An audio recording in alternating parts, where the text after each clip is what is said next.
Um, Welcome to Station 3. Today is Thursday, so that's pretty cool.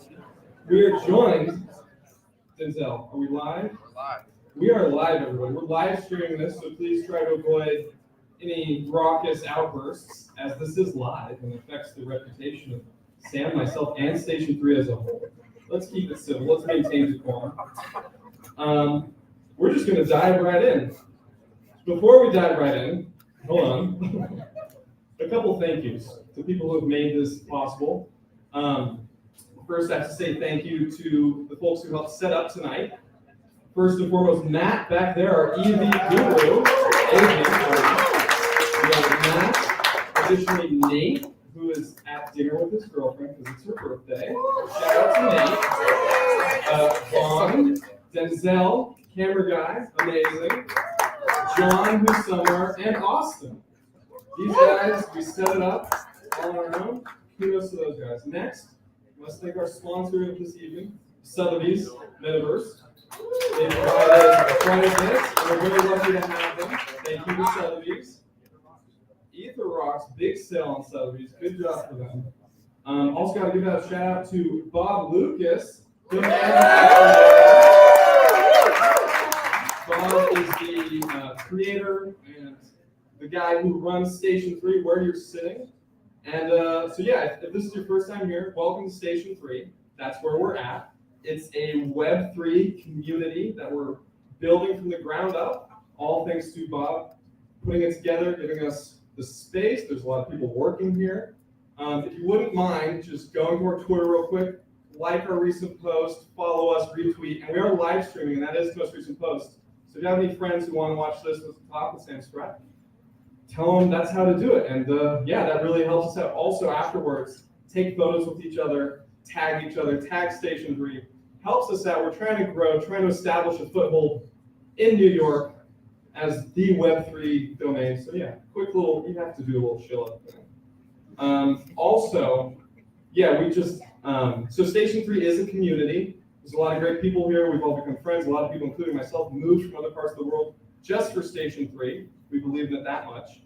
And a few days ago, we lost one of our members. So I just want to give a quick shout out to Stephen Lurano, who passed away 2 days ago. It was very, very tragic and surprising.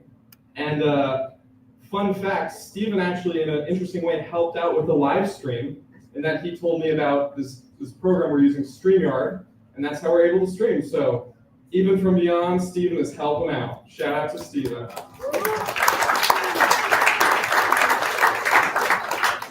And with that, we're going to dive into an excellent discussion with the one, the only, Sam Spratt. Thank you for being here, Sam. Thank you for having me. Excellent. So, this is going to be a pretty casual conversation. We're just going to ebb and flow. And at the end, we'll have time for questions. If you have any questions, save it for them. So first, I want to get to know you as a person. And I want other people to get to know you. Because to a lot of us, you're this sort of godlike figure who did Mind the Game at LUCI. It's true, you know? You have a reputation, and it's impressive. And I just want to understand your journey and where it's come from and how we've gotten to where we are. So first of all, on a call earlier this week, you told me you grew up in Oregon, and you had several brothers. And I just want to hear about the role of family, your early life, anything you want to share, and where that has led you, you know? Yeah, I grew up in small town Eugene, Oregon. I have 3 brothers, and we grew up all pretty close-knit. So I'd say I had a very solid, if not weird, family unit. My parents came together through, I'd say, a little bit like a violent schism in their own lives. So my mom's family is Orthodox from Israel, and my dad's family is hyper-religious Mormons in Salt Lake City. And they were both respectively disowned by their families in order to marry each other. They lived out of a van for a good long while, and my dad got a job as a computer programmer. And the brothers that I have, my eldest is now a rabbi. The older is a doctor, an artist, and my younger brother is an engineer. And our experience growing up was very much, I would say, of the woods. We lived out pretty deep into the wilderness. We were running through the trees, we were fighting each other with sticks, we were building little forts and stories and dreams out into the woods of Oregon. Nice. I like the imagery of you fighting with sticks in the trees. Very primordial. Very monument game in a way. I like that. We have a weird tendency to go back to where we started. That's true. So, as your parents were both very religious, but they came together, how has that sort of affected your worldview and your art? Has it? Has it not? Growing up, I had a very religious childhood, extremely Orthodox, so Orthodox that my bar mitzvah was at the Western Wall in Israel. And I would say that I got a version of it through that schism that was dogmatic, but with not necessarily, they were looking for a tribe. This was some degree of construct of morality or values to pass on to me and my brothers, without necessarily fully understanding it. I would equate it to like why I came to New York City. It was mostly off of a meme. Like, I'm an artist, I should be in New York City. It's a stereotype. Surely there's some truth to it. I don't fully have to wrap my head around why. I should just be here.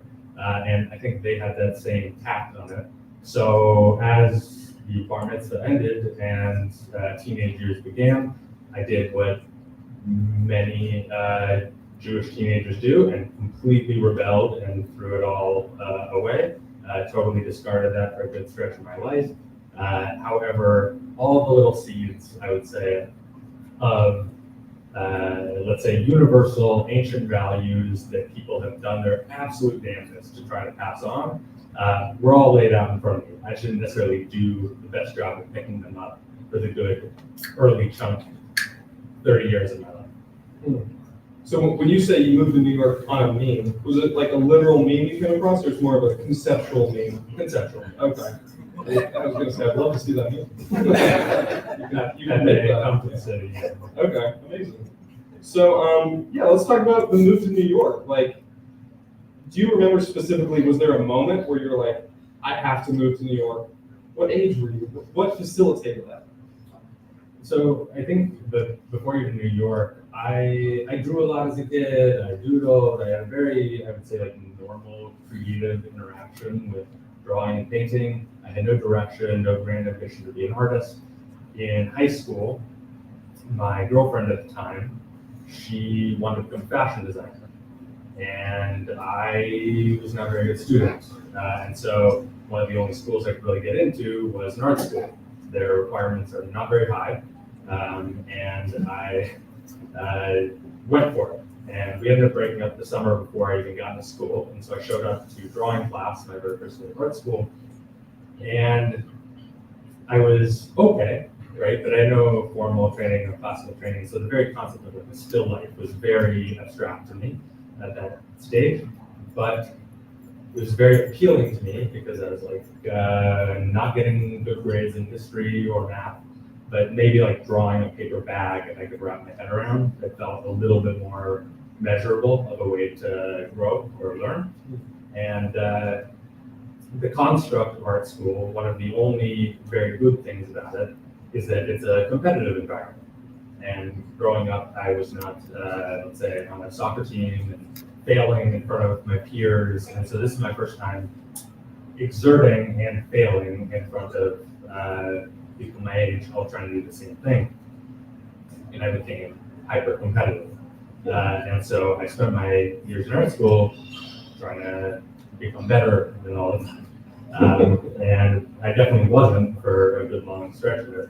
But by the end of it, I had just enough that when I got out of school, I got a staff illustrator job with a tech blog. And they paid me $20 an illustration. And I lived in my parents' basement for the summer after college. And I saved up $5,000. And I thought that was an insane amount of money. And I moved to New York on a meme. I found two guys off of Craigslist, and we lived down the block from Methadone Clinic. And I started stacking up freelance clients. Wow. So, okay, first of all, that's quite a few illustrations at $20 a pop to save up for $5,000. It's a year. Wow.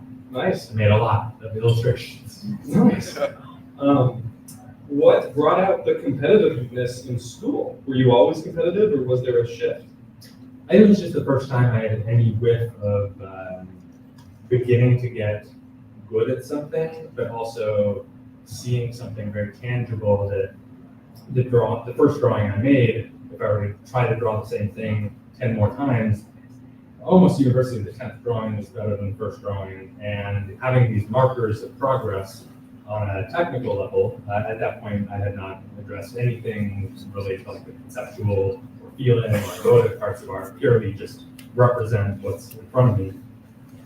But just that act of having a representation of the current ability that they had as almost like a warning of don't only be able to do this, be able to do a vision of what you want to be able to accomplish later. It was my first time really experiencing a fairly basic kind of the human experience, which is growth. Would you say you're still competitive in that way? That still is a driving factor for you?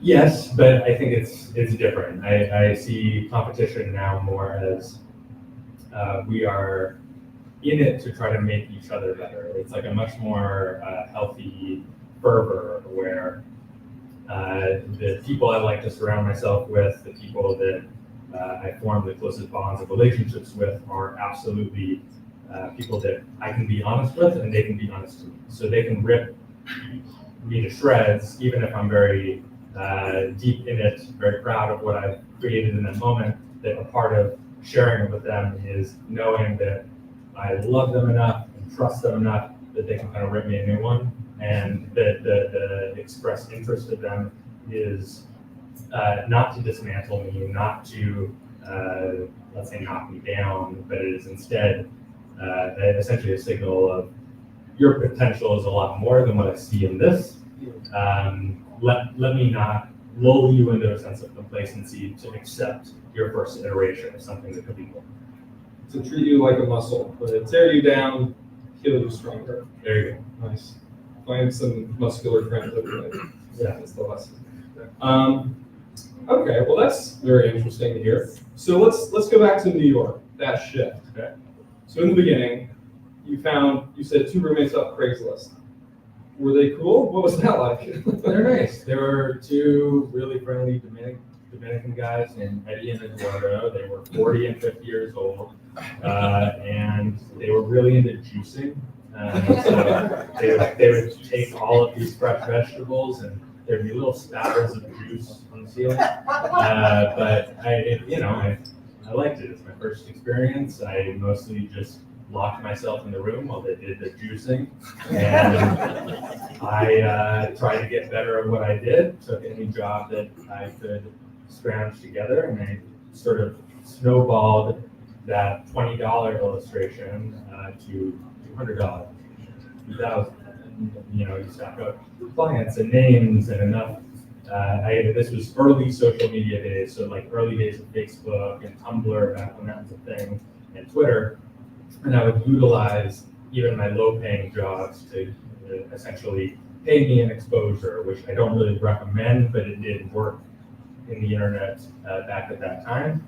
And it plugged me, especially working for a tech blog, to industries like gaming and music and tech. And so the clients I started getting snowballed into those Razor and Angry Birds, and eventually Tomb Raider, Red Dead Redemption. On the music side, in the early days, I was on Tumblr and I would do fan art. So I just was, after college, I would just watch a lot of TV shows. I was very pop culture obsessed. I feel very alien as a concept to me now, but back then, that was what I was into. And so I would paint the shows I loved. And eventually, I painted something for a show called Community that Donald Glover starred in, and his art director found that painting, and he hired me to do his album artwork.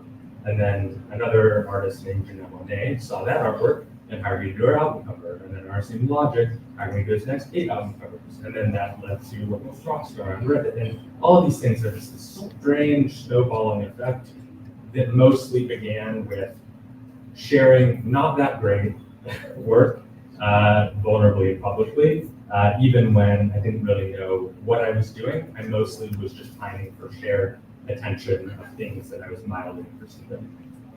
Huh. Wow. Okay, so from the very beginning, you had this desire to get better, but two, really connect with people through art. One question I had as you were speaking, so you described your coming to art very, I'd call it utilitarian, right? You went to college because of a girl, and then you stuck with it, and then at some point though, you must have fallen in love with the act itself, right? Yeah. When was that about? I mean, just during the first drawing classes. Right away. Yeah, and it was in the very first still life class that I was in. We had this amazing professor, where I'm sitting there in front of, I had an easel, the drawing pad, we're in a big circle, and there's 20 other kids with drawing pads, and there's a big wooden plinth in the center, and it's filled with all these brown crumpled paper bags. And we had these really dusty windows, a high ceiling art studio where the light is casting in. And I had never drawn still life, and the very first ones I did in that class, I was near the bottom of the class for sure, as far as what was representing what was in front of me. But the professor tried to explain to us, don't draw the lines, don't draw the paper bag that you think is there. The light that is entering this room is bouncing off of everything in it, and the thing that you're looking at is a byproduct of light and shadow. It is the world reflecting and refracting off of itself to make something that appears tangible in front of you, but is at the end of the day all the same soup of atoms. And it is made crystalline, and now it's your job to interpret reality as best as you can. And I think that just concept was enchanting. And learning how to do that better, more truthfully, more masterfully, and while doing that against my own human limitations and skill sets, and let's say insecurities, inadequacies, flaws, and fixations, is the most fun aspect of my life. Is learning to try to take any of this, try to put something through out of it. Maybe it began as a paper bag, but now it's turned into things like this. Yeah, it's quite a progression from paper bag to monument game. Wow. Okay, that's very impressive. Small side tangent question, but I have to ask. You're one of the only artists I know of who really embraces earth tones as like the whole, like that is so crucial to you. The interviews in your home, earth tones, even your red beard, Does that come from Oregon? Paper bags? Your beard? Where does the earth tones come from? I always want to ask you. Yeah. The red beard, I think, is all genetics. That would be specifically, I think, a genetic mutation. Is what leads to that. But as far as my gravity towards earth tones, I think it's that, if you look at some of my earlier work in pop culture or the advertising campaigns or album covers, many of them are extremely vibrant. They use extremely saturated colors. They're much more graphic. And LUCI, which began to kind of untether some of that, was mostly born from, I think, one of the greatest gifts that this space has to offer, and what was most alluring about it to me is I had already kind of stacked up a career over the course of 10 years I figured out how to make money as an artist. I was doing okay for myself. I wasn't necessarily happy with the output because it was telling other people's stories and worlds, but I enjoyed it. And I think the gravity in why LUCI is more representative of that is I got to experience for the first time in my life creating art where only a single person needed to really resonate with it. I just needed to hit a frequency with a single individual. All of the middlemen, all the music label, all that advertising agency, all of the constructs that I had somehow as an artist in New York found myself being a cog within, that it was just me and them. It was just me and whoever was out there. And because the motivation to get into this was centered on how do I be the most me possible, the most me at that stage that led to LUCI was I felt like I was rediscovering both my roots in Oregon and the natural world, the natural beauty of all of this at the exact same time. Keeping that near me, living in a home like that is an exercise in immersion. Very interesting. I'm glad I asked. And wow, I'm shocked the beard is a mutation and not a choice. That's a joke, obviously. So, there's so many ways I want to take this class, all of them at once. Let's just hop around. Let's talk a little bit about LUCI. Okay. Because one, it's so primordial. And yeah, you have this parallel. I'm glad you mentioned how saturated the colors were in the album covers and whatnot. And then you moved to this much more muted thing, and you want to resonate with just one person. So in that side of things, do you remember the first person who you really connected with on that one-to-one frequency? Or the moment, how did it feel? I mean, it sounds so happy and contrived that it was me. It was the first time I had made any art that I actually felt was an honest representation of myself. That I had been calling myself an artist for over a decade, and I had basically outsourced my labor to telling other people's stories. And that's not in a judgment of all of it. I learned an immense amount working in those environments, creating something like the album cover and having to factor in making thousands, if not hundreds of thousands of people's eyes gravitate in a certain direction to make something striking and appealing in that environment. You definitely learn some modicum of marketing out of that. You learn tenets of being an artist, and I'm enormously grateful to people that I got to work with along the way that gave me enough, I'd say, like knee off my neck to one day be able to make something of my own. But the shift to LUCI was almost entirely centered on I just don't want anyone or anything in between me and what I need to extract out of it. Like I gotta get this out of me. And I managed to waffle around, be too afraid, too lazy, all the negative emotions one could have for quite a long time before I got to that point. When did that shift occur and what preempted it? So I would say we live in an amazing, miraculous time where we have instant access to infinite information and infinite dissociation. And so it is very easy in whatever form of a job, a life, career that you have to slip into a state of, I would say, smoothness, where things just kind of, they happen and then they slip right off of you. You run to the next thing and it slips right off of you. And you get home after a long day's of work and you turn on Netflix and it all just vanishes away. And I would say those 10 years where I was defining my work, my value as a human, as an artist, on that client list, on the rates that they would give me, and only on those metrics. Waking up 10 years later, having accrued some friends and relationships and a career, and then all of that suddenly feeling built on a really, really shoddy foundation, where I had almost ignored all tenets of what it means to be an artist or a human, is the moment things in my life really started to upend themselves and fall apart, and those friendships, those relationships, my sense of self-worth as an artist, as a person, all dismantled. I basically was starting from scratch. So LUCI was born from having 30 years of life and memories that had managed to be, I would say, coddled and dissociated and backpatted enough into a narrative of success or comfort or a good job, and suddenly feeling none of those things associated with what I'd ever done, and wanting to find out, well, what is valuable? What did I miss?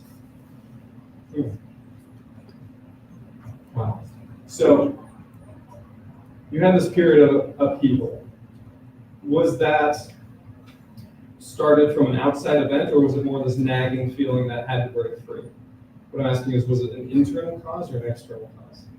I think the nagging feeling won big Bree was the thing that put all of it in motion of not even being able to define it, but having some, let's say, soup of potential I thought I might have in my mind that I had not realized because I had not bothered to realize it. And I had not gone out and tried to read what one needs to read to understand what came before you. I hadn't taken the time and space for myself to try to exert a story or message or feeling that was actually honest and not just hiding behind someone else because it was cool to be associated with something they had built. And so when you experience grief, loss, heartbreak, tragedy, all at once, it takes that kind of dormant feeling and it explodes it, and it also turned it in on myself where for a good stretch of time, I looked at pretty much all the art I ever made prior to LUCI with immense disdain. Like I felt like I had utterly missed the mark. Like in all forms of being an artist, I just totally botched the design. And only more recently have I kind of given myself any modicum of grace of realizing I learned so much from each of those. All of those mistakes were necessary. Everything that had to stack up and culminate to then fall apart is the best thing that could happen. You mentioned the soup of something. I forget the soup of what, but just now, the soup of something you said. Okay. And it, apologies, I was so focused on the use of the word soup that I forgot the rest of it. But I've noticed you're very well spoken and you speak very poetically. And I particularly like your usage of the word muck, from the muck. It's so descriptive yet unique. At what point did you become so literary and verbose? Yeah, verbose is definitely something I'll take on. Verbose in a good way. Yeah. I realize that. It's something that has opened many doors for me, and it's something that my wife endures. I always wrote, even as a kid, even while I was lost along the way. I would always jot down thoughts and feelings, but there was no purpose or rationale behind them. And I think it was having everything collapse in on itself and then looking at all of those writings and then suddenly realizing, all right, I missed all of these things. I'm going to go back and see, all right, what are these other things people are recommending? And so I'm reading Timothy Leary, and then I'm reading Terrence McKenna, and then I'm reading Carl Jung, and then I'm going further back, and suddenly I'm in Plato, and suddenly I'm in the Old Testament, and I'm reading Ecclesiastes and King Solomon, and all of these rhyming beats between the entire history that was just all there in front of me, all just laying it out. You can live a pretty good life if you just pay a little bit of attention, and I had managed to not do that. I figured all of these writings that I have, these things that were once disparate, maybe there's some pattern in my own life that has been obscured for me too. And so there was a good stretch of time in the lead up to LUCI that was mostly the Charlie from It's Always Sunny gif with the cork board of just taking all my old journal entries, all these feelings, all these memories of feelings, and finding these things that I thought were distinct, disparate, separate moments in my life, and just recognizing that I and maybe we are very much creatures of habit, and we will cycle back in on ourselves, our strengths and our weaknesses many, many times over, unless we make the often futile attempt to break us up. It seems like there's a lot of introspection in your life, and many moments where you've gone back and really examined yourself, as an object, like your habits, your patterns. Did that come after this upheaval, or was that always the case for you? No, I mean, I've always been, even as a little boy, always in my head, always daydreaming, wasn't a good student, always head in the clouds. For me, this all checks out. Being alone in my room as a kid drawing, being alone in my room in college drawing, starting out my first jobs drawing, and then now building LUCI. The fractal around me has certainly grown and changed and become more intimate, personal. There's a community that has formed around it that is brand new for me, that wasn't there before. But I'd say that the looking inward has always been present. I think the only thing that shifted is I used to view that as like a deeply, well, I didn't view it this way, it just was this way, a very like narcissistic exercise, very masturbatory. And then I think stumbling into the space, I just started to see that all the quote unquote bad things that happened to me, all the rough patches that I'd been to, the more I shared it and the more I spoke with other people, the more I realized how deeply unspecial anything that I had experienced was. And that was maybe the most liberating thing possible. And so most of LUCI is refracted here. It's, yes, this is my feelings, it is personal, it is introspective, it is my feelings, but it is, I'm not going to bother to exert one that is so specific just to me that I haven't bothered to try to meet and understand how unspecial it is through the rhyming forms of that feeling through everyone else. I'm slowly absorbing everything. You're presenting a lot of information all at once. It's nice to chew it, mentally. Chew away, man. Yeah, soothe, masturbatory. I love it. That was good. So, okay, let's talk about Lucy. Yeah. More directly. Why is she named Lucy? LUCI, the name is born from a number of factors. The most, I'd say, plain one is the Australopithecus afarensis, named LUCI. Of course, the most easy to say. Easy to say. Yes. And all of the other bits around it, some of the names pulled from the colloquial term for LSD, some is pulled from the concept of Lucifer, and mostly it was just kind of a recognition of I am starting my life over, and I'm starting it with all of the baggage, all of the memories of all the sin that I've already committed in my life, and I can't really wipe any of that away, but I can't just sit there and flog myself forever. I got to do something about it. So let me get it out of whatever form it takes. And for me, it manifested into this character, Lucy. Okay. The LSD, Timothy Leary, Terrence McKenna. Sure. What age did you start experimenting with LSD? What made you do that? Do you have any particularly momentous trips that have stuck with you and affected your worldview and your heart?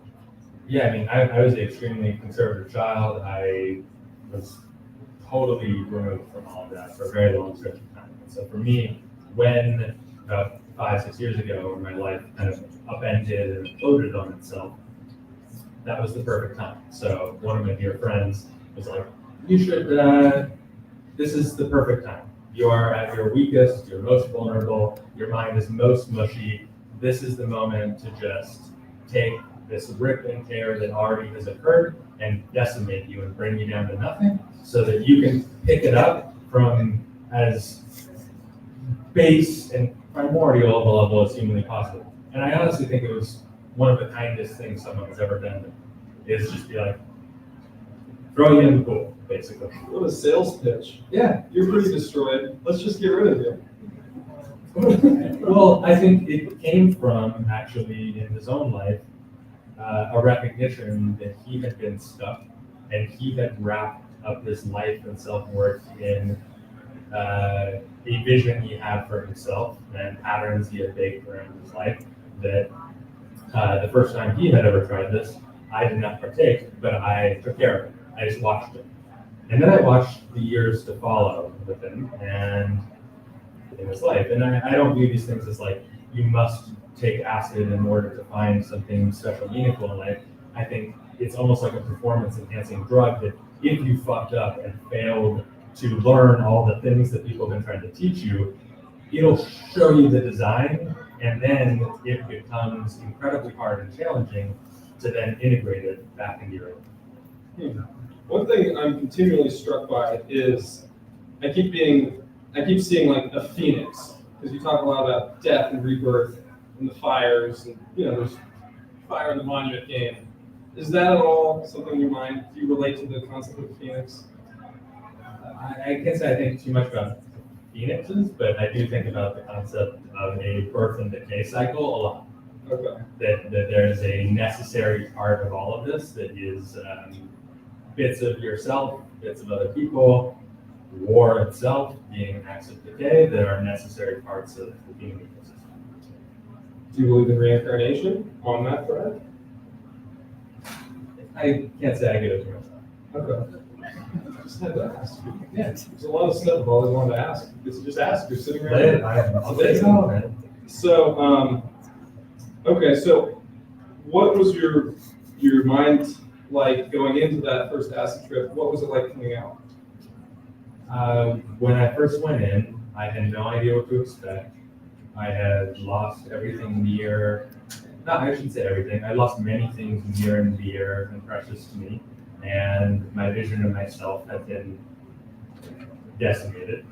And that first acid trip mostly just showed me that hunch I had about myself, of all these things I had done to fuck up, and all these almost like strange masks or mirages, this bubble of ego I had kind of put around myself, had become so effective and strong that I tripped myself into many things. And so mostly that first trip showed me, all right, you managed to pull it off on yourself first 30 years, how much longer do you want to keep this up?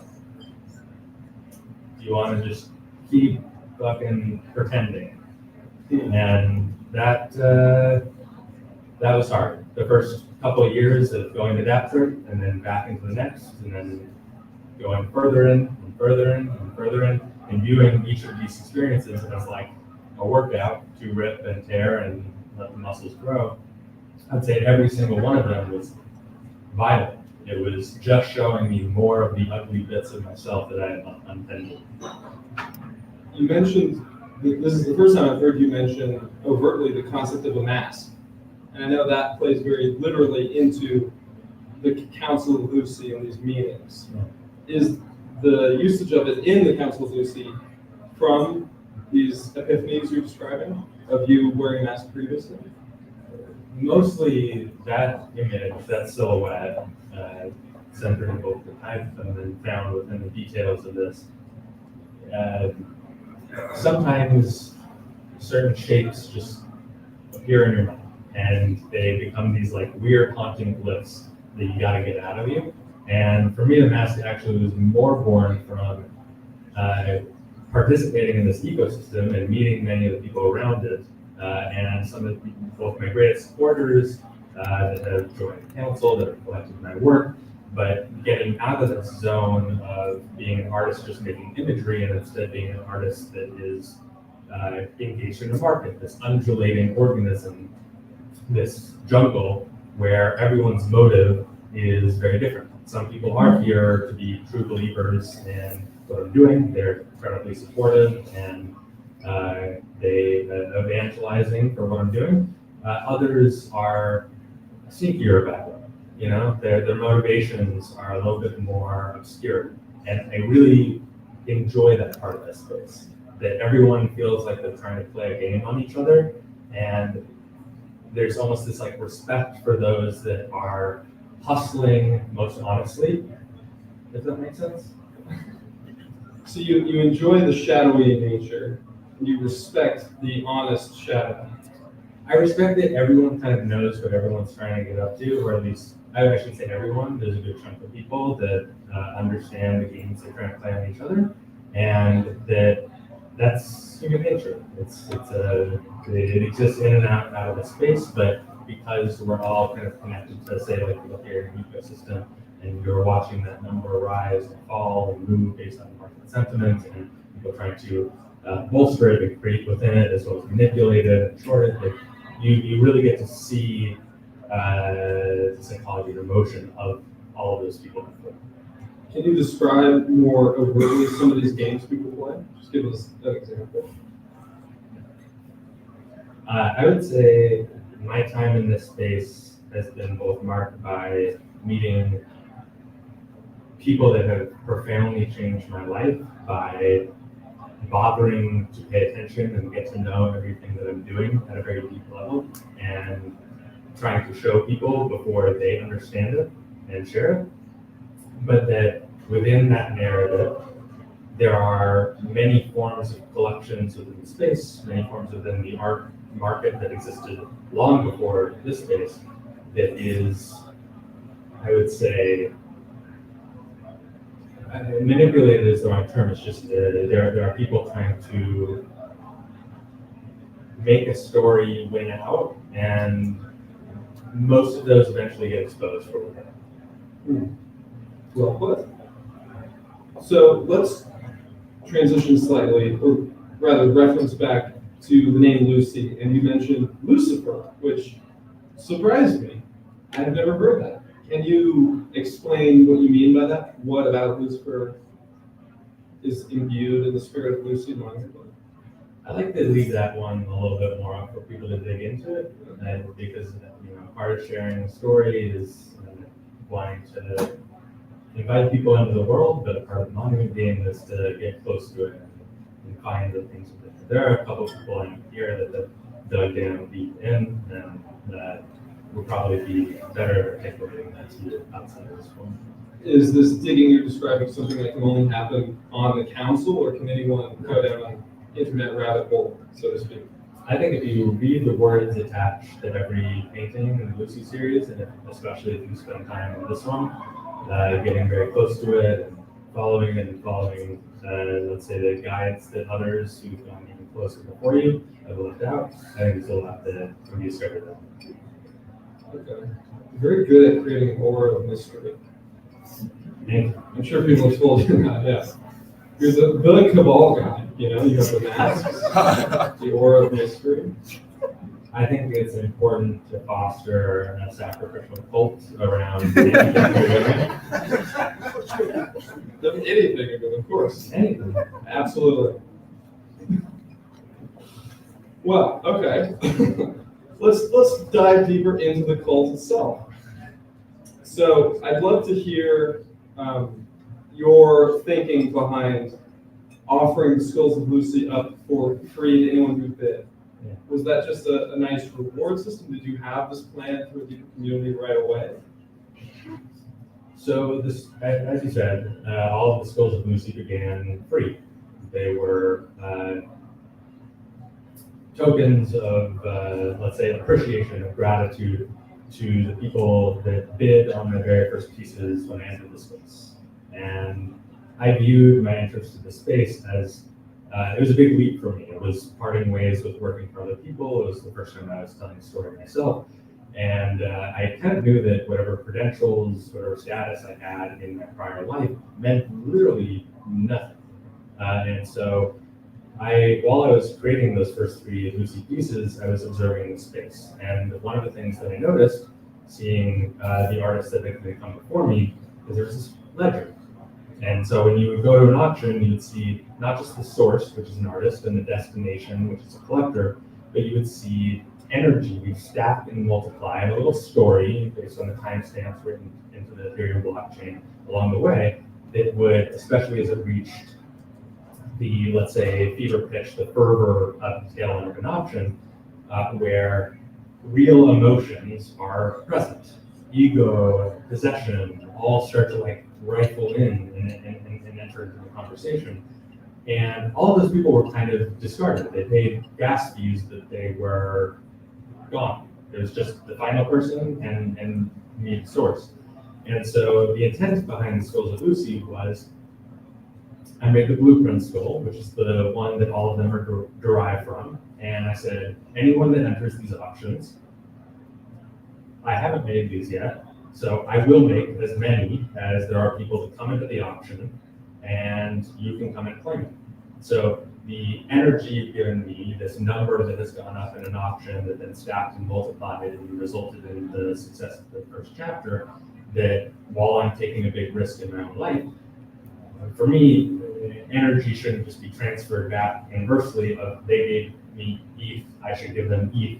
It's I make art, I'm a painter, that's my variable. So they gave me that, I give them some art back. And so it began in that form of this handshake of gratitude for helping me across the finish line of taking the leap I had kind of been too afraid to do for a very long time. I love the frame of the transfer of energy and even counting what is a smaller action and just placing a bid, right? It's not, in hindsight, it seems small if it wasn't the final bid, because ultimately it doesn't track, but acknowledging the power behind it in the moment, the potential each bid has, that's really cool. So, another question I've always wanted to ask, why does the skull of LUCI have eyes, if it's a skull?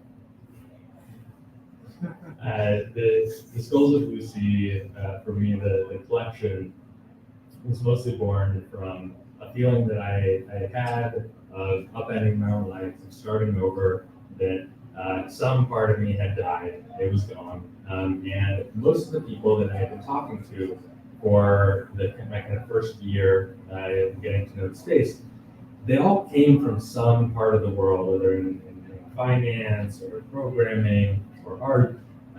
It was not that dissimilar for me. They all had some rhyming version of my story where they sensed, they didn't necessarily know that this was the future, this was some like de facto standard that all things would fall under, but they knew the world they were in already was decaying. There was something in, let's call it Web 2 or a music label or an ad agency or whatever that was falling apart, it was slipping underneath them. And they wanted to see, can I make a new life here?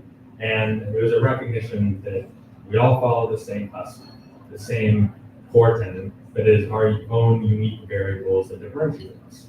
And okay, well, why eyes though? And most deep questions. So they're looking at you. Okay. I like the effect of it's a skull, it's dead, and yet there's still life. That's what we can say about it. Okay. So, yeah, I'll do that next. Let's change it, put it on the website. Yeah. You don't even have to go. No, it's stolen. It's amazing. Thank you. Okay, so one thing I've heard you say in multiple interviews is the importance of home to you. And you mentioned that this first council meeting took place in your home, and you specifically cited that you married your wife Rachel in the home. Can you speak more about where did this valuing of home come from? How is it present in your art?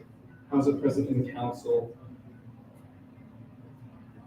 I move around a lot, but my fondest memory was those days growing up in Oregon. And for me, the most sacred times with my brothers was when we were all under the same roof for a very brief period.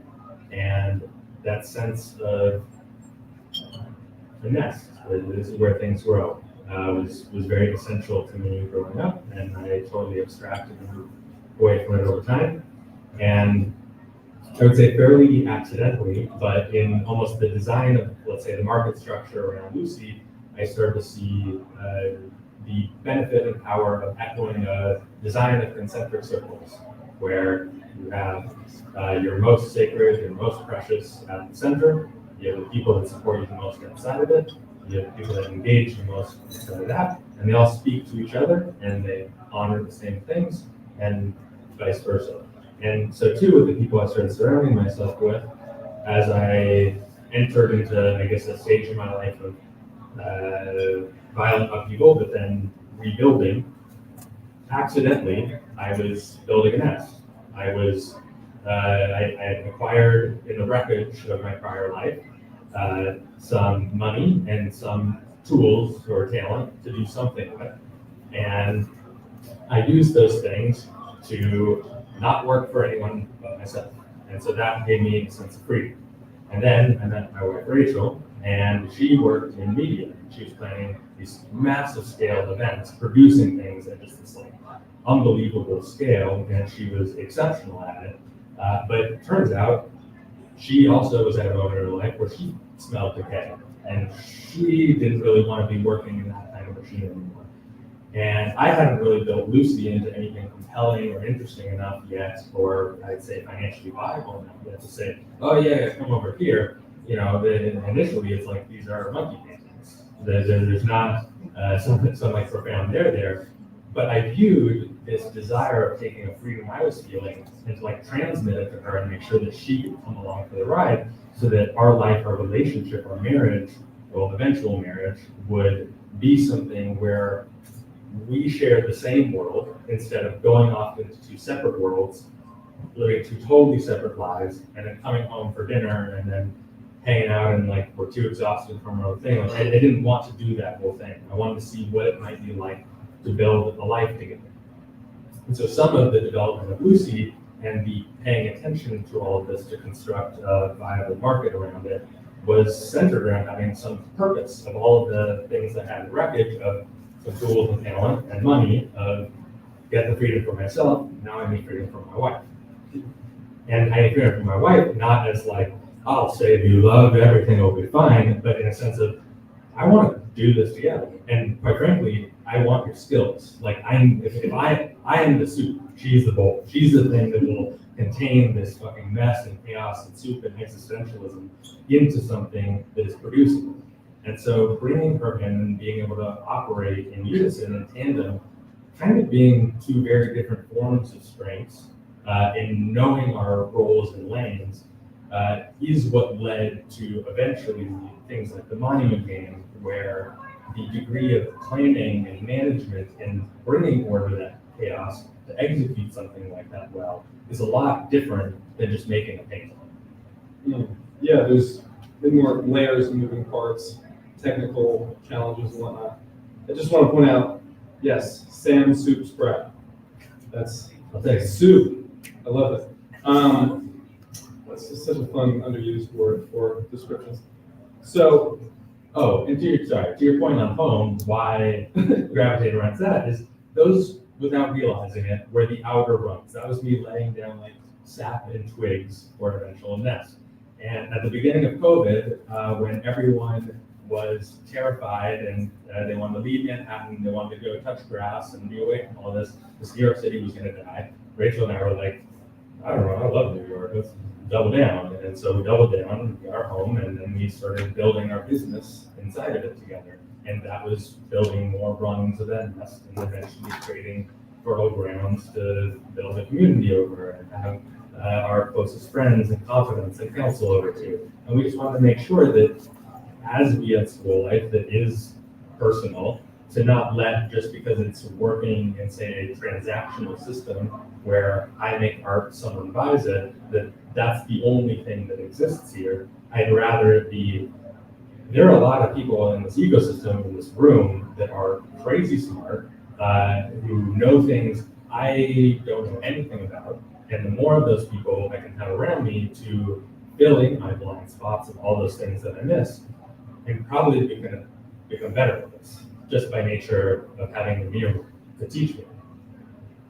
I like thinking of home as something to invite others into besides just immediate family. It's sort of building more of a metaphorical family. That's really beautiful. And also sat in place. So you mentioned how the happiest you were was growing up in Eugene, Oregon. At what point did you decide sort of that chapter was done and it's time to recreate that feeling elsewhere? I think when it all, I don't think that's really dawned on me until the last year. I think my marriage with Rachel was the first moment in my life where I began to wrap my head around what like a genuine commitment looks like. And when you build something alongside building a relationship and you are reliant on each other and near each other at all moments, and you're both succeeding and failing in unison, and all the stressful times are in unison, and all of the biggest wins are in unison. To me, the support structure, the building of a family or community around that, that's a new revelation, it's a new thing that's happening in life. It wasn't designed from the start. I would just say it's the logical trajectory once you've laid out that outer rung of a good partner, a committed relationship, a home, then the other things start. There's gravity that forms around those. It strikes me that you are very much seen as not only a leader of the space, but a literal leader of the council. And I'm wondering, were you always somewhat of a leader your whole life, or is that a new development as well? I actually, I mean, I don't really see that role in myself. That's fascinating that that's your interpretation on it. Even, let's say, the council, my biggest motivation around that was almost like in our very first meeting we had them in our home. It was essentially an admission of, man, I fucked up for a long time. It's really nice to have a bunch of smart people to help teach me how to get better at this. And so for me, and though maybe I am the common source point that they're gathering around, I don't think they need me as a leader. I think that we all benefit from being near one another. That's very interesting. So it sounds more like a communist utopia rather than a... I would not go anywhere near that. No. Okay. So there's a joke. Libertarian, Okay. socialist, somewhat? Sure. Okay. Kurdish style, Ocalan's leadership, I would say, is what I try to model. Say that again, Kurdish Oaklawns? If you, so this is outside the interview, but if you want to go read like Murray Bookchin and the philosophy that is kind of the underpinnings of the PKK and the Kurds, I very much resonate with that. All right, I've never heard of any of that. I'm going to do that after. Cool. Thank you. Some homework, everybody. Very good. Okay, so I'd love to hear more about can you share more of the first council meeting? Bob I honestly still don't know if he was joking or not, but he was like, yeah, we sacrificed the goat. And I was like, ha, and he didn't laugh. And then, Well, we sacrificed Benny. okay, Yeah. R.I.P. Benny, Yeah. who's right over there. He's died a few times. Yes. Okay, He's given a lot to the council. okay. Are you able to go into detail, or is that a closed book to the public? We like to keep it nice and tight and private. Excellent. In Kurdistan, of course. Of course. Of course. Okay. Well, then let's talk about Monument Game. So, for me, when Monument Game first came out, I was you never see stuff like this in Web3. It's technically deeply impressive, and I know I saw in an interview you mentioned how you've never put so much time and effort into a single piece. What spurred you to do that? Why this piece? When I would go to museums, I would see these big crazy pieces on the wall that just looked like absolutely Herculean efforts to possibly create at a time when we had far less access to tools. I started as an oil painter, so as you can see in my work, the technique that I studied under in art school was based on mostly the Dutch masters, and the build-up of sketch to underpainting, precise, and glazing with color and detail is something that I've tried to transmit and put into the digital medium. And so with that is like a certain sense of nostalgia, I guess you could say, like honoring something that exists hundreds of years. But for me, it's less, I think that stuff is so great, that's the most amazing thing in the world, and more, there's a human tenet I view as very sacred in bothering to spend the time to extract something that is that planned out, that does take that much time and does take that much labor to do. And in this time where the ease of access to our tools goes up exponentially, it is easy to lose sight of it. And I want to preserve some of the things that I view as sacred and valuable from back then. And some of that is at face value, a image that evokes something that is both of today, of 70s psychedelia, of Baroque masters, and all those influences are in me. They're in my life. But the design of the Monument Game in particular was born from a recognition that to bother to spend any amount of time to make anything like this, to extract all of the feelings and the pathways one could take in life, is you need to use technology to actually invite people in to not scroll past it.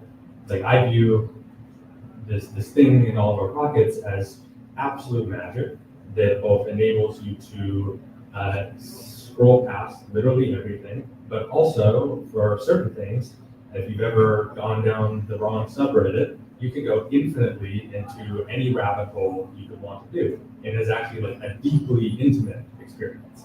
And I wanted to make sure that if I'm making this really complex image, I have met people where they're at in this space, which is market driven, and designed a system that both utilizes UI and UX in a way that is less seen in space to come in, get very close to it, and actually get as intimate and close with this large piece in a way that you can't at a museum.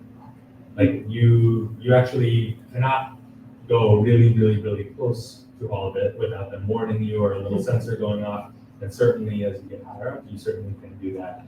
And this idea of that loneliness or atomized feeling that many of us have of being alone in our rooms on Twitter is taking that feeling and saying, come on in. I spent a year of my life, I went a little insane in the process. Hopefully, if you go a little insane too, you can feel some of my madness and we can feel some camaraderie with one another in that handshake and exchange. And in the process, also design a system around the council as well as the players, where the reason why they would come in is to use the blockchain to leave a piece of themselves, where this art is not a monument to me, it is a mirror for the people that come in, to invite them to leave some bit of themselves. I love the concept of using digital art to do things you cannot do in a museum. That concept of medium specificity, I hadn't been aware of that aspect of this piece, so that's really cool to hear. So let's talk about the digital varnish you mentioned, the community of leaving these observations and these points. When did that idea come to you? How did that come to you? Were you immediately like, this is genius? Or was it like, maybe this will work?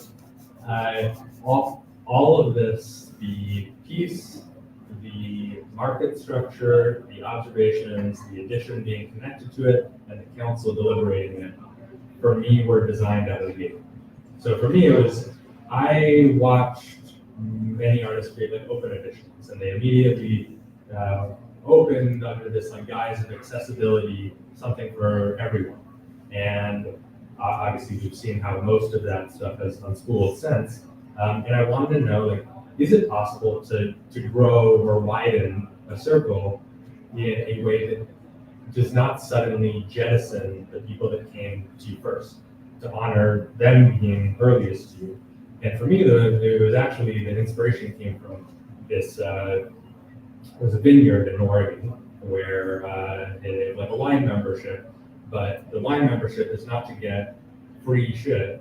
It is, if you're part of it, you can come to the vineyard and you can stomp on the grapes and you can make it with them. And I just think that act of getting the people that are involved in this, getting closer to the source of how it's made and being involved in the process, giving them agency and responsibility is more interesting than here is something free, thank you for being part of my ecosystem. And so for me, the way I constructed this was, I'm going to make a singular piece, only one person is going to be able to have, but I'm going to take the 50 members of the council, and they are going to be the judges to deliberate on top of it, as well as be the items of desire that anyone that comes into this can try to compete for. And I didn't realize I was really doing this at the time, but it was very much, I would say, Charlie and the Chocolate Factory. It came to me because my brother Ben, the rabbi, we were chatting, and I recently received like one of the criticism about the monument, saying I should have rigged this essentially to make sure that the only people that won seats on the council to get the souls of LUCI, because these are more valuable items, should be the biggest collectors in the space. And that I designed it as fair as possible, mostly because I think one of the most interesting aspects of our space is that there are these opportunities where someone can take a leap up. And it's not a guarantee, it's not necessarily a lottery, but some meritocratic system around it where you're working for it, where you're contributing energy in the form of an observation, how much time you're spending in this, and how thoughtful you are in it. Because if the whole monument game was based on just the best collectors. Basically, it's like Willy Wonka only having Veruca salts. And you need the Verucas and you need the Charlies to compete in the same place, where you can have, anyone that has come into the Miami game, any player, be competing against like Pablo Freire, that they're all in the same zone. You need this crucible of competition. Yeah. Wow. And the player design of coming on in is, if I'm going to widen the circle and have many people come on top of this, that they're going to spend time with something that only one individual can have, so that one individual can actually, through mass participation, greater understand the work that they're collecting. So these 256 people on top of it, Ryan Zur and one-on-one works that have the piece and are in the process of building the first exhibition with it, are holding all of these individuals with, and so those words are written in and come with the piece. That communal varnish of human contribution is the only thing that completes it. And it does add this intangible layer that I think is truly new in the world of art. I don't think I've ever seen anything like this at such a scale. So love that. I love that you've taken something that can, again, medium specificity. It can only be done with blockchain. So you did it. And I think that's one of the things that people really respect and why people do look up to you, because you are pushing things, how we use things in a new way. So good job. Thank you. I'm deeply interested. How did it feel? How did you react to the communal response to this? Like, it made huge waves. I remember when it first launched, it was the news, and it stayed the news for quite a while. I think we worked incredibly hard on this. I pitched the concept to development teams a year prior. Eventually, I met with Duncan Cockfoster and got Nifty Gateway to build this alongside us. They had never done anything like this. We had 12 developers, that myself and my wife Rachel, I had never managed a team before, so I was learning how to become a manager in real time while painting. And they did a phenomenal job. They really helped execute the vision that we had laid out of the gate. And we anticipated or felt some modicum of confidence, even with all the nerves in the world, that the monument game itself and the additions would all do well. What we did not anticipate was the quality of some of the observations.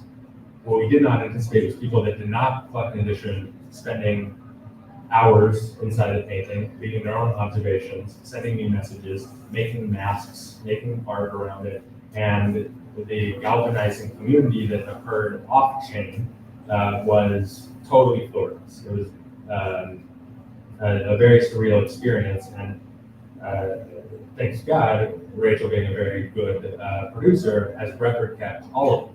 And so everything that took place within the monument game, all of the art that people created around it, all of the observations, all of the feelings that we felt from every single observation, both good and bad, as well as the moment these opened up to secondary trading, and we got to see the feelings that we experienced as people that celebrated this and viewed this as a very sacred and deep and real project that they participated in, that they evangelized to all their friends how great and awesome it is, and then sold into a fervor that they had created.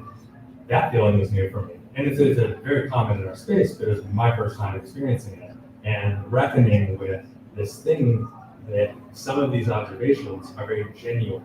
They are traumatic. They are love letters. They are letters to their future child. They are confessions to brothers that have passed. But there are also things in there that are trying to appear a certain way because they wanted to, they thought it was what I wanted to hear, what the council wanted to hear, what Bob wanted to hear.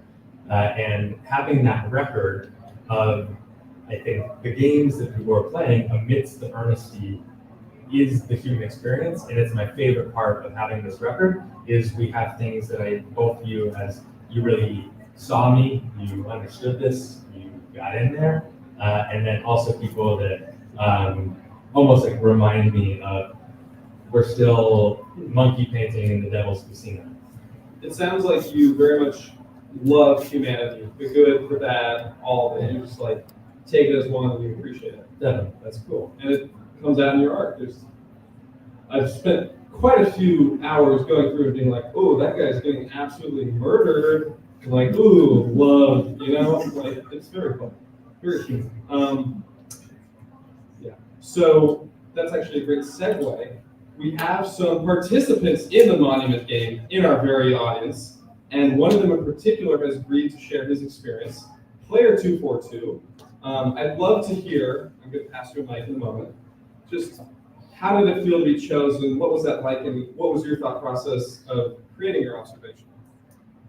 Here's a microphone.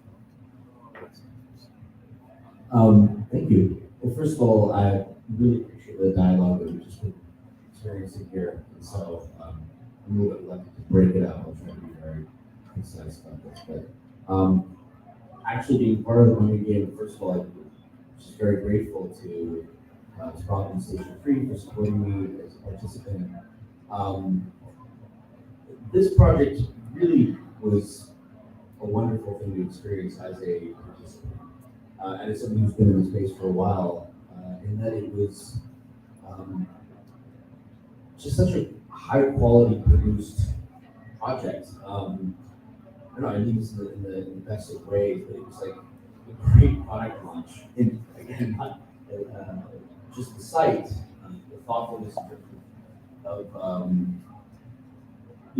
participants contributing to the work, it was wonderful. For me personally,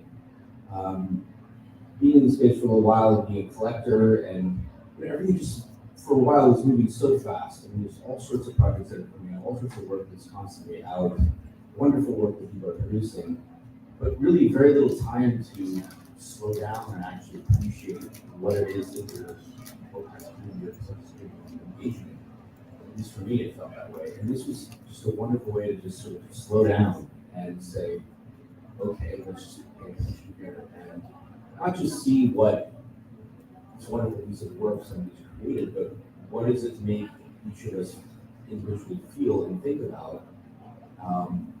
And so this whole process was a really wonderful way for me personally to sort of reset and think, a reminder of what it means to appreciate art for me.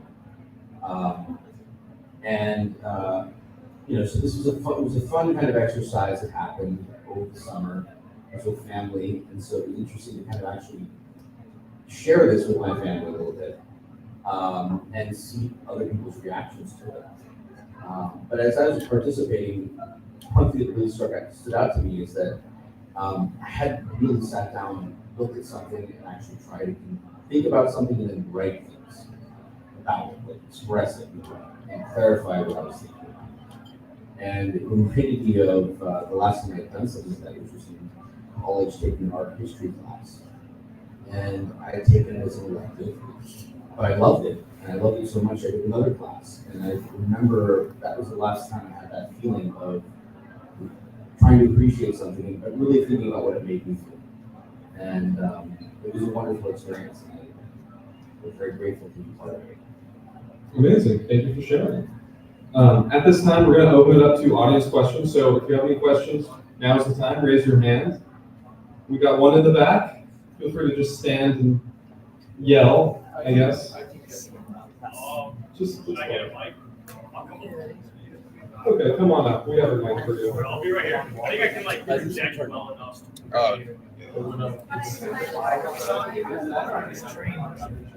Hello?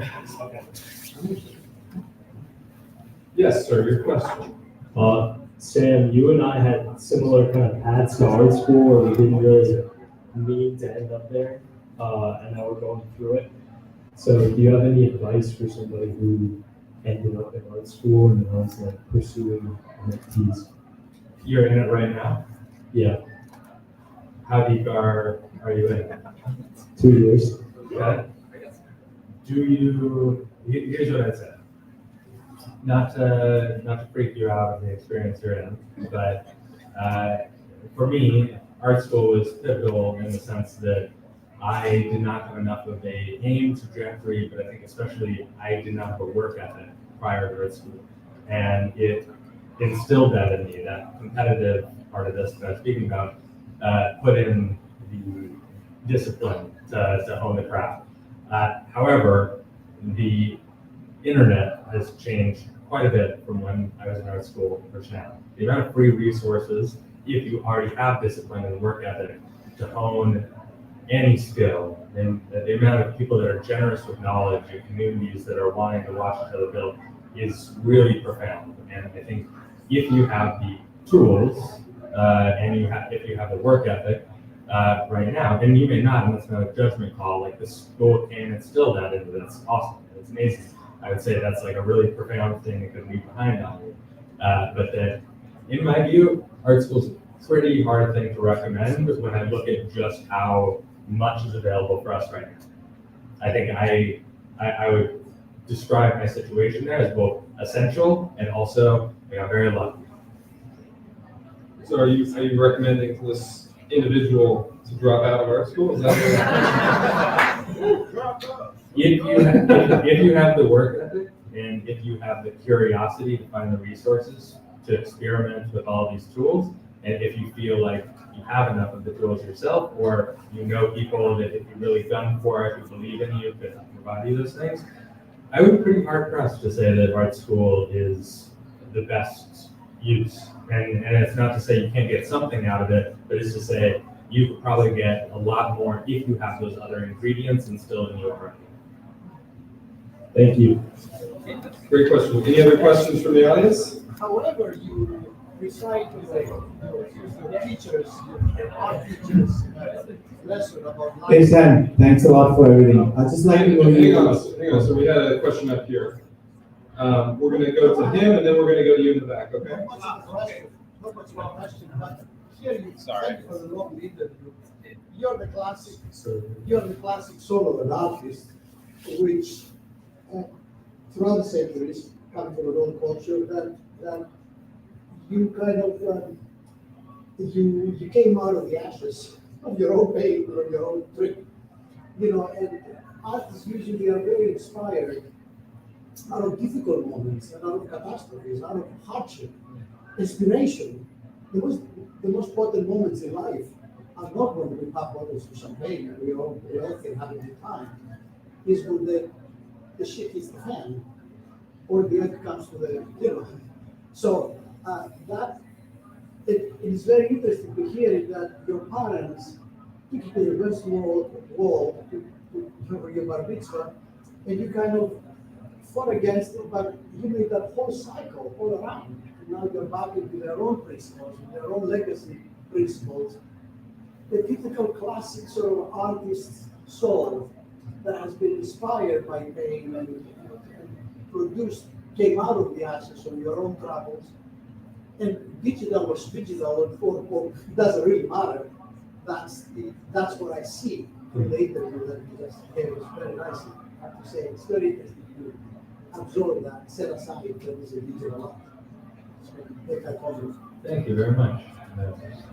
I'd say that the medium is just the current. It's just the current time we're living in. I grew up extremely online. This is the natural thing I would use. An Oracle playing a game. There you go. Yeah, you know. So let's go to the question in the back.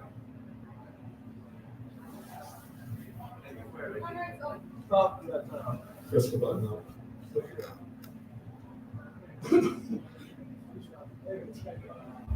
Thanks for everything. I just need to know one thing, man.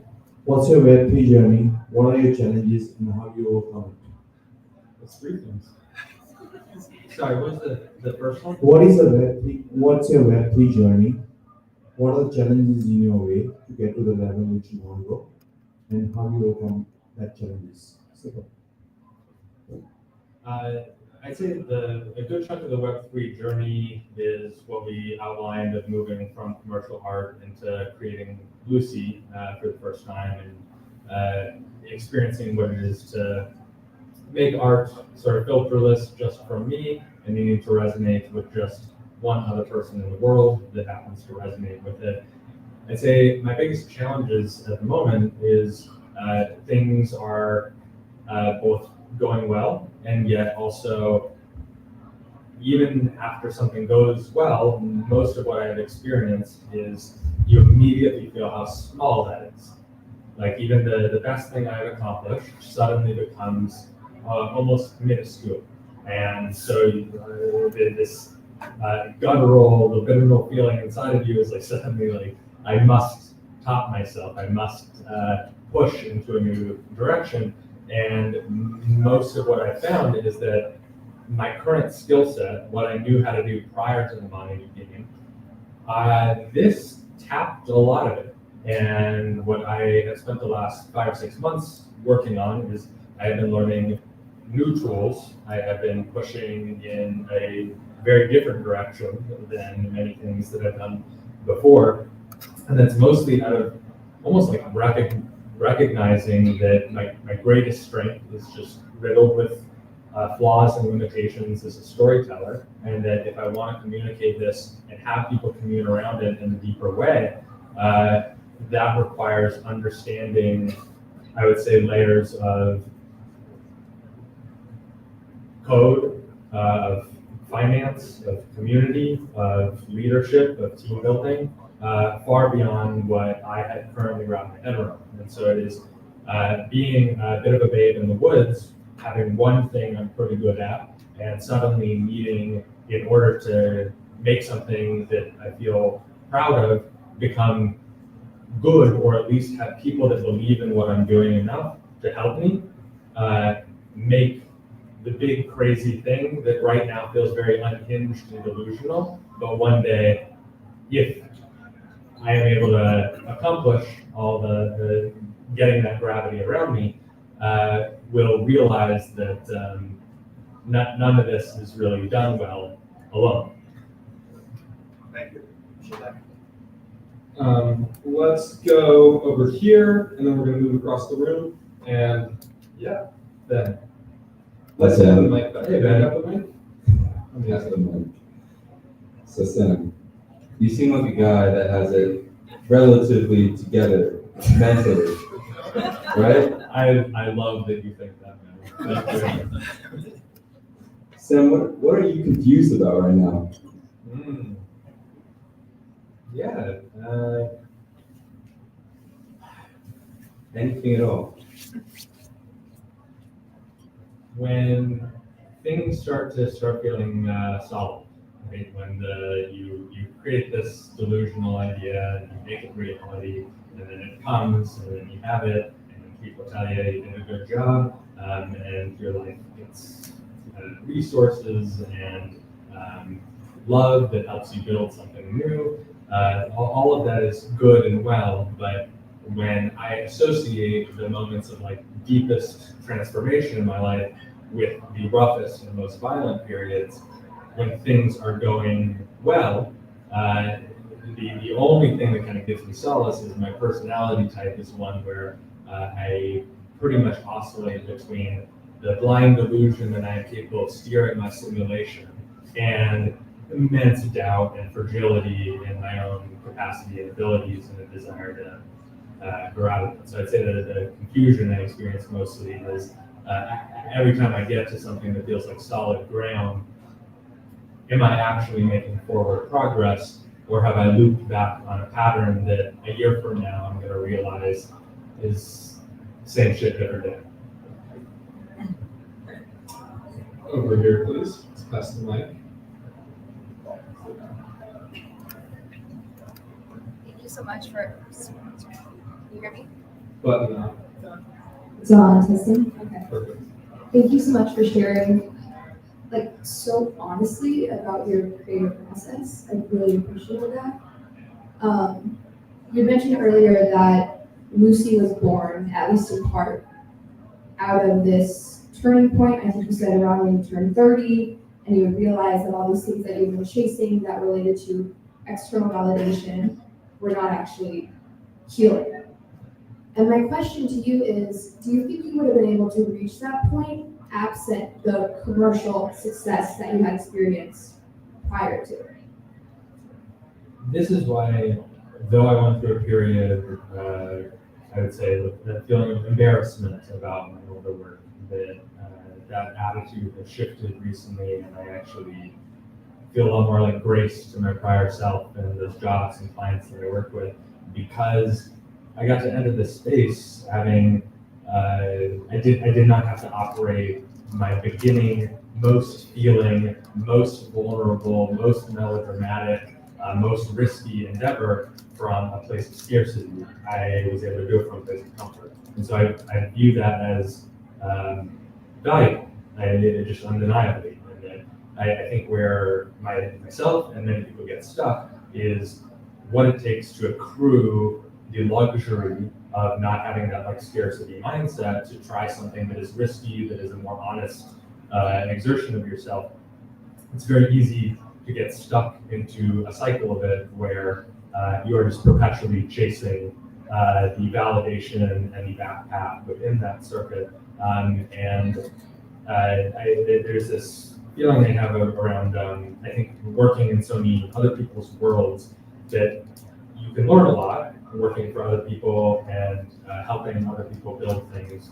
I see it as actually an essential part of my life, and so I don't slander to any of it, but that it's very easy to get cursed by it and to fall into this trap where the allure of the shared attention of something someone else has built that you get some like little splash of like doing Kid Cudi's album cover and thinking, wow, there's millions of people on Spotify seeing something I've done, and it taking me a moment to really recognize that this is the dregs of an artist who's built a world whose aesthetic I have put a cover onto, rather than I have done something really profound myself. And reckoning with both, this is cool, this is nice, this is fun, this pays well, and it leads to other opportunities, and also the best way I can honor the mistake of giving so much of myself to other people and not making something of myself is to take the resources and the let's say faith that they put in my direction and not squander it by staying in that cycle forever. There's time for 2 more questions. So let's see, who's first? You, sir. Oh, Alex, you have the mic. Go right ahead. So you talk about being religious when you were younger and then moving away from it, but a lot of your work seems to have religious themes, like Isaac or less Isaac, or even just the style of it. And I'm curious, if you want to talk about either the content of like bringing that stuff back, or maybe what it might mean to you emotionally that you're integrating that stuff that you left earlier in your life. Absolutely. So I'd say leaving it and coming back to it is definitely, as you diagnosed here, an essential part of LUCI. And that was mostly from taking that path of suddenly later in life reading these books that reminded me of these little abstract lessons I learned as a kid that I never really put 2 and 2 together, that these were cautionary tales, these were warnings, these were guidance, this was a set of principles or morals that could help not have me go quite so astray, and that to come back to them later, and suddenly, the first return I had was I read Ecclesiastes, which is essentially King Solomon, largely interpreted by most people as King Solomon's reflections on his life, who had experienced power at a very high degree, and his waxing on what is meaningful in life, ranging from marriage, companionship, friendship, wine, vices, war, peace, all of the merits of each of these things. And there's something about just reading something many thousands of years old that is teaching me something that people are trying to package and sell on a 3-hour podcast right now. And it's like, well, damn, if all of this has been asked and answered for that long, surely maybe even if my parents didn't articulate it to me as best as they could, or maybe I didn't do the best job of listening to it, that's the most logical place for me to go back to try to pick up the pieces. And it's not all found there, but it is to say it's a pretty valuable starting point. Like, Genesis is a very different book than I thought it was. One last question. We have some very eager people in the back. Let's go to the back. Apologies to the front people, but we have to keep it fair. Button up. Testing. There Okay, we cool. go. Hey. Great chat. This was awesome. I think I'm really curious about. I guess in my current kind of echo chamber, there's a little bit of a stigma around like artists using their talent for commercial purposes, like whether that be through collaborations with brands and stuff like that. So I wanted to know like your take on that. Like, do you think it like devalues the kind of fine art aspect of the work, or do you think like that was a really integral part of your career to be able to get to where you are now? I would say I go in a couple directions on that. I think there's definitely a whole world of people that would see that as a slight that would be hard to transition into fine art. I would also say there's a good chunk of people that they are less so monitoring an individual piece that you create or an individual action as almost a trajectory. That even part of the reason why I made LUCI episodic is I wanted to mark my progress along the way and have it all exist under one universe. But all the commercial work that I did, if you with something like the Monument Game, this was a complex system to try to articulate to people, right? I was asking a lot of many people and needing to educate them slowly and cryptically and not explain and dump it all at once and get just the right around of, let's say, mysterious assets at the beginning that would tease or tantalize, that would then later have someone ask the question to then bother to read the paragraph, which would then make them curious to read the article, which would then get them in conversation with each other. All of that is, if I hadn't spent years working in advertising and marketing and working on that, like, would I really have been able to put together that rollout? I think it would have been very challenging. So there are whole skill sets that can be taken from that world that don't need to be demonized in any kind of way, shape, or form. But at the same time, I see it as the goal should just be, it's your world. If you're partnering with someone, make sure that your world is preserved. A big part of why I take a lot of issue with various moments of my creative career is I had a technical skill of painting and realism and kind of a surreal or graphic version of it, but I can also kind of be a little bit of a chameleon. And if you look at some of my older work, I was hired to do something like this. A little bit Sam, but a little bit of that. A little bit Sam, but a little bit of that. And in that is like this confused sense of identity. There are artists that do commercial work where their soul, their visual language is very much preserved. Great examples like Jesse Woolston, if you're familiar with his work. He does all kinds of commercial projects and collaborations. It's him through and through. He is baked into all. And I'd say he did a better job at holding on to himself in the process. So final question, Sam. What are you working on? Can you spill the beans? On some things. The most immediate thing is we are working on our very first exhibition for the Monument Game, and it's coming very soon. I won't get too into the details because there's a press release coming out, but the philosophy behind the exhibit is something that I spent a lot of time thinking about, because as much as it would be so great to have the traditional art world come here and care about what we're doing over here. The Monument Game is a natively digital experience. It is most intimate and enjoyed digitally, but there's one aspect of it that I do feel can translate to an in-person experience, and that is people like yourself, the observations that you left behind. This painting, if I were to suddenly put it in space on its own without the communal element, it's just a nostalgic image. Right? It may be one that took a lot of time and energy and art and craft and whatever, but it lacks the design around it. It lacks the participation. Taking the coordinates that you left, the words that you left at the time that you left it, has essentially created the first layer of communal varnish. And the plan with the monument game, which this exhibition is the very first prototype of, is to take that IRL and to view it as, rather than the typical provenance of a work of art as it goes from an exhibition to a gallery to a museum, is you stack up a checklist of it was here in Venice, it was here in LA, it was here in Kansas, it was here in New York, at this gallery or that museum. Then we get to also stack up you, the people, the moment in time, the exact location it was left, in a hyper local environment. Because the kind of people that are going to be walking through Venice are going to be very different than our little crypto casino of art and games. And the very first museum this goes into is going to have a very different audience and motivations within that.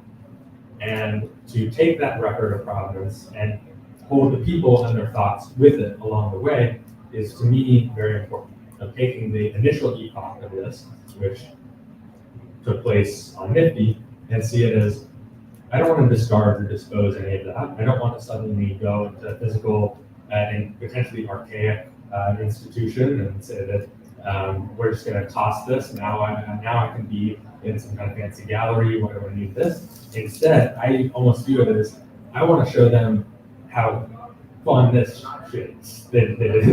Yeah, I'd rather bring the purity of this design over there and just show them. And so the exhibition and the traveling provenance of this is the immediate thing we're working on.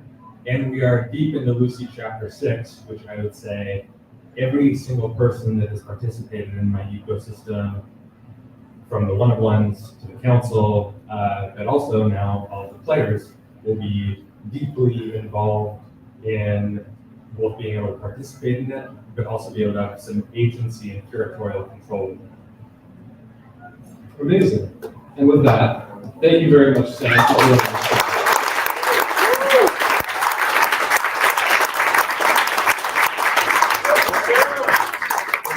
Also, appreciate to thank Rachel for bringing the hats that many of you have received.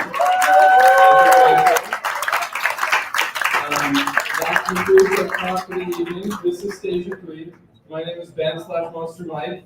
We do panels here all the time. We're doing one next Wednesday with a very exciting lineup. So if you're around, come to that and go have some drinks. Have a good evening, everyone. Thanks for coming. Thank you very much.